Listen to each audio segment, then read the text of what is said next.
mais uma reflexão, um tempo para conhecermos a vontade de Deus através das Escrituras. Bem-vindo a mais esta reflexão. Nós precisamos seguir o exemplo que Paulo nos dá, do que ele escreve, instruindo, falando sobre a maneira como devemos viver e andar neste mundo. Não podemos desprezar, mas devemos olhar o seu exemplo e fazer a mesma caminhada, de maneira que a gente possa crescer, conhecer o Senhor e andar na sua vontade. Quando lemos na primeira carta aos Tessalonicenses, no capítulo 2, do versículo 10 ao 12, nós podemos aprender algo mais sobre a maneira como devemos viver. Diz assim: vocês e Deus são testemunha de como nos portamos de maneira piedosa, justa e irrepreensível em relação a vocês, os que creem.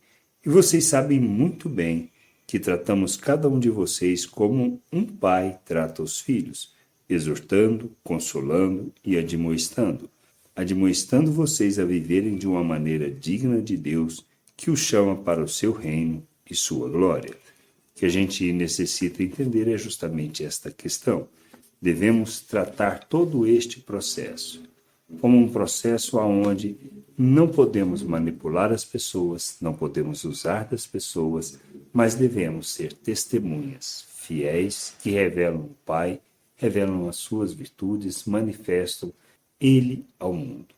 Por isso, quando nós relacionamos fundamentado nas virtudes de Deus, o que a gente precisa expressar é o amor, a graça, a misericórdia.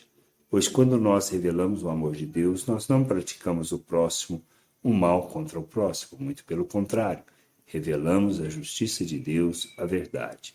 Não manipulamos as pessoas, não usamos das pessoas em nossos interesses, mas revelamos o amor de Cristo em todas as nossas relações. A gente precisa entender isso. Por isso, à medida que caminhamos, à medida que crescemos na fé, entendemos o nosso papel.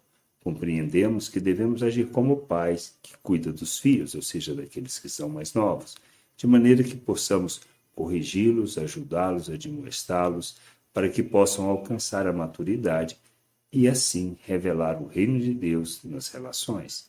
O que a gente precisa entender é isso. Por isso, não usar de subterfúgios, não manipular as pessoas, mas ajudá-las a crescer, a amadurecer, para que possam andar de modo digno do Evangelho, como nós temos que andar, revelando o reino, revelando o Pai, manifestando. É assim que a gente anda, de modo digno do Senhor, do reino de Deus. Por quê?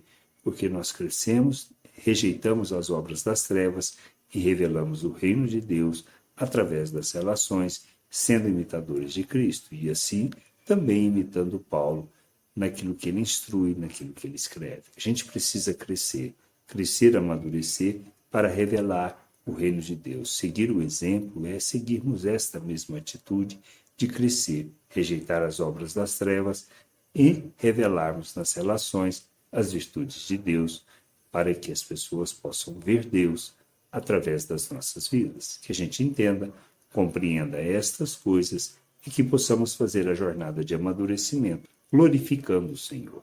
Graça e paz sobre a tua vida. Amém. Gostou da reflexão? Compartilhe. Não deixe de ler as Escrituras.